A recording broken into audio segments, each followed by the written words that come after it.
کیا ہے۔ دوسری حدیث پاک حضور علیہ الصلوۃ والسلام نے ارشاد فرمایا ادبوا اولادکم ثلاث خصال، اپنی اولاد کو 3 خصلتیں سکھاؤ۔ باتیں توجہ سے سننی ہے۔ اپنی اولاد کو 3 خصلتیں سکھاؤ۔ خصلت کہتے ہیں عادت کو، اور عادت ہمارے لوگ کہتے ہیں کہ سر کے ساتھ ہی جاتی ہے، عادت سر نہ لویندی ہے۔ لوگ کہتے ہیں کہ عادت سر نہ لویندی ہے، مطلب ہے کہ سر جاتا ہے تو عادت جاتی ہے۔ تو خصلت کہتے ہیں عادت کو۔ فرمایا 3 عادتیں اپنی اولاد کے سینے میں داخل کرو۔ ادبوا اولادکم ثلاث خصال، اپنی اولاد کے سینے میں یہ 3 خصلتیں پیدا کرو، ان کے کلیجے میں یہ 3 خصلتیں پائی جائیں۔ کون سی؟ فرمایا حب نبیکم، اپنے نبی کی محبت۔ تمہاری اولاد میں اپنے نبی کی محبت ہونی چاہیے، یہ ان کی خصلت بناؤ۔ حضور سے محبت کرنے والا دل ان کا مہکتا ہو، حضور علیہ الصلوۃ والسلام سے وہ خصلت کے بنا پر، عادت کے بنا پر محبت کرے تو وہ کبھی گمراہ نہیں ہوگا۔ جس کے سینے میں حضور کی محبت ڈولتی ہوگی تو وہ محبت رسول میں کبھی شراب نہیں پیے گا۔ اس کے سینے میں حضور کا عشق ہوگا تو وہ کبھی کسی کی بہن کی طرف نظر اٹھا کے نہیں دیکھے گا۔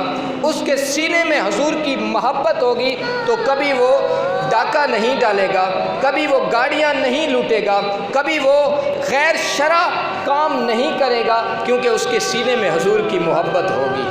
اگر آپ چاہتے ہیں کہ میری اولاد کا مستقبل درست ہو اور ایک معاشرے میں اعلیٰ انسان ہو کے یہ نکھار پیدا کرے اور اعلیٰ انسان ہو کے نظر آئے تو حضور کی محبت ان کے سینے میں اتارو۔ کس کی محبت؟ حضور علیہ الصلوۃ والسلام کی محبت۔ دوسری چیز وحب تلاوت القرآن، اور قرآن کی تلاوت کی محبت اپنے اولاد کے سینے میں ڈالو۔ قرآن کے تلاوت کی محبت جو ہے ان کے سینے میں پیوست ہو جائے، ان کی عادت ہو قرآن پڑھنا، ان کا مزاج ہو قرآن پڑھنا۔ اگر قرآن پڑھنا عادت بن جائے گا تو پھر بھی یہ کبھی گمراہ نہیں ہوگا، کبھی یہ کسی بد مذہب کے آغوش میں نہیں جائے گا، کیونکہ اس کے سینے میں قرآن بستہ ہوگا، اس کے سینے میں قرآن بستہ ہوگا۔ آگے فرمایا وَحُبَّ أَهْلِ بَيْتِ، اور اہل بیت کی محبت اس کے سینے میں ڈالو، اس کی عادت ہو اہل بیت سے محبت کرنا۔ علی پاک، حسن و حسین، فاطمہ الزہرا اور جمیع اہل بیت سے محبت کرنا اس کی عادت ہو۔ اور جب یہ 3 خصلتیں جس سینے میں داخل ہو جاتی ہیں وہ سینہ کبھی گمراہ نہیں ہوتا، اس سینہ کبھی گمراہی کی دہلیز پر قدم نہیں رکھتا جس کے سینے میں یہ 3 خصلتیں پیدا ہو جاتی ہیں۔ کون سی؟ نبی کی محبت۔